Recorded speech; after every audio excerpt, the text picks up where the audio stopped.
nebyo lyonna n'eggwanga Buganda tiryamanyibwa nnyo eggwanga lyaffe wetoloola ensi zonna. Twesimye nnyo olwa Buganda yaffe, ekitiibwa kya Buganda kyava dda naffe tukikuumenga. Abazira ennyo abatusooka balwana nnyo mu ntalo ne balyagala nnyo eggwanga lyaffe naffe tulyagalenga. Twesimye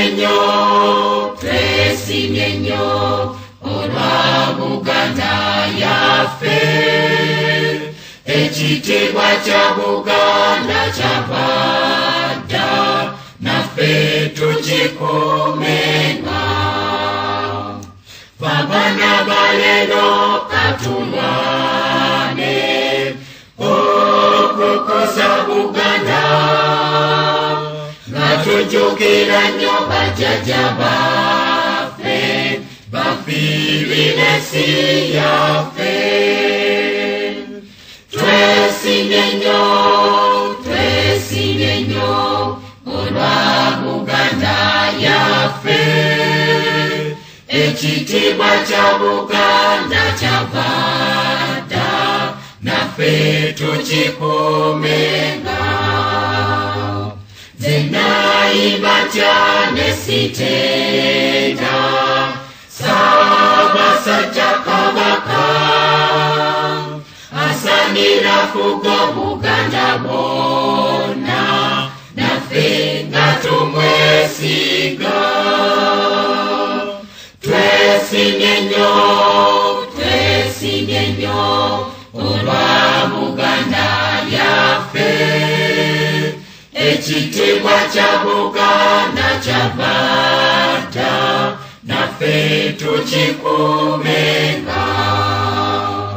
Katonda omulungi ow'ekisa otubeere Mukama, tugunduguleko emikisa gy'era baffe omukuumenga. Twesimye nnyo olwa Buganda yaffe, ekitiibwa kya Buganda kyava dda naffe tukikuumenga.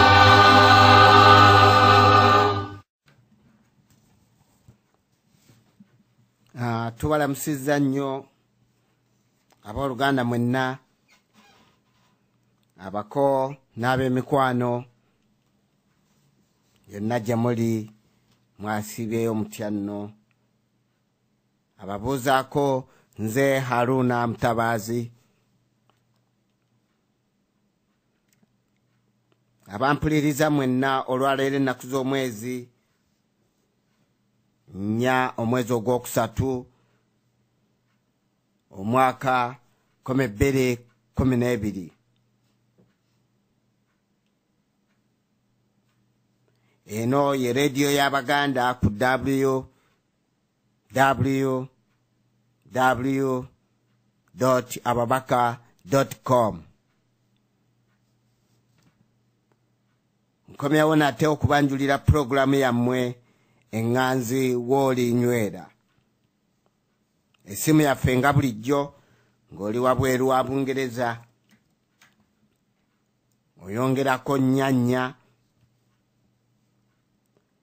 2 munansonyiwako oyongerako 4 ng'oli wabweru wa Bungereza n'okuba 2 0 3 3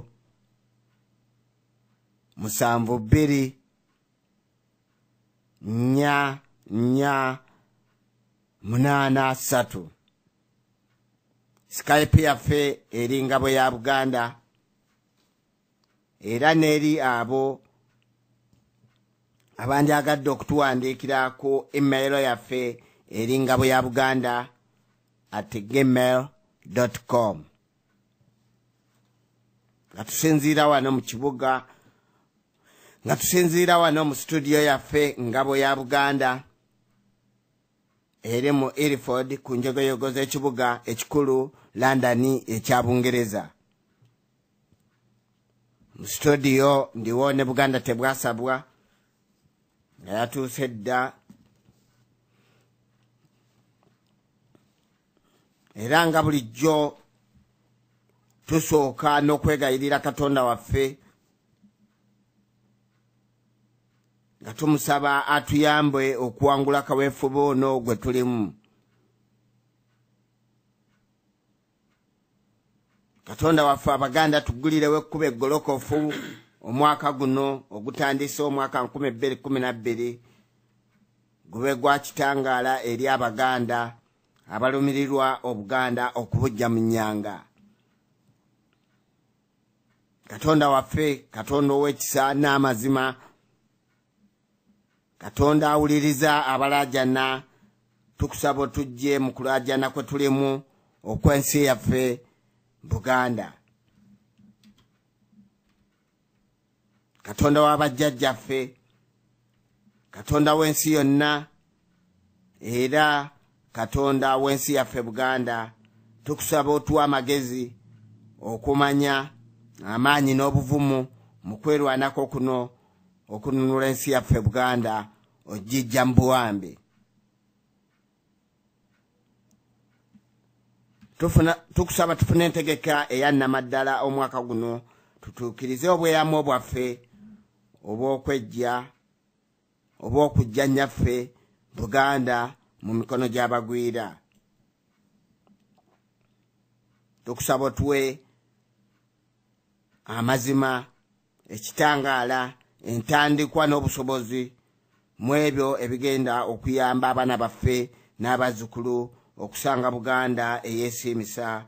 Tukusaba otukulembere mu kwerwanako kuno, tweggyeko abantu abatukuumidde mu bufuge emirembe gyonna, obatuwonye. Amiina.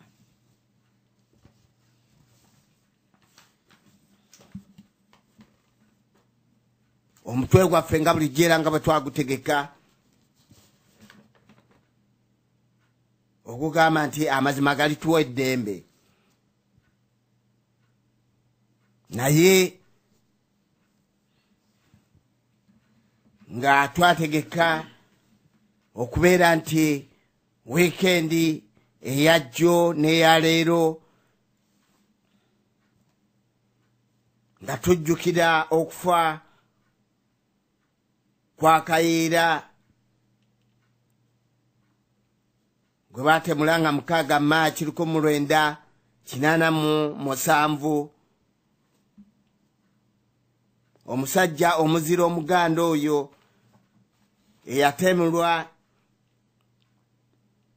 ekibinja kya NRM, abasajja ba Museveni ba mafiya abakyatuliisa akakanja ne kusawa y'akaakano.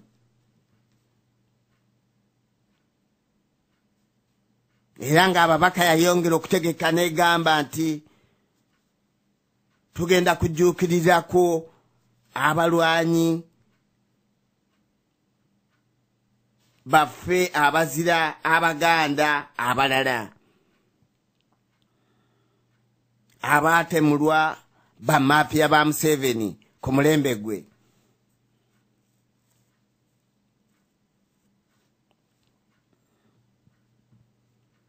Naye olunaku lwa leero ng'era tujja kusinziira ku pulogulaamu eyeggula eyabaddeko gye twawulidde obulungi eyaleese abagenyi ab'enjawulo ku kwogera ku balwanyi abazira Abaganda ab'enjawulo, ekyakoze obulungi ennyo abantu nga pulogulaamu yabadde ennungi ku kwogera ku bantu abo okubeera nti twejjukanya era nga ye puroguramu gye tukyagenda nayo mu maaso n'olunaku lwaleero.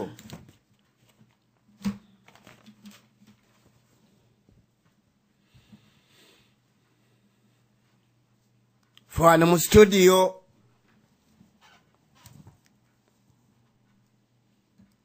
tujja kwongera okubeera nti ebyayogeddwa olunaku lwaggulu ebigambo byabadde birungi bye twawulidde,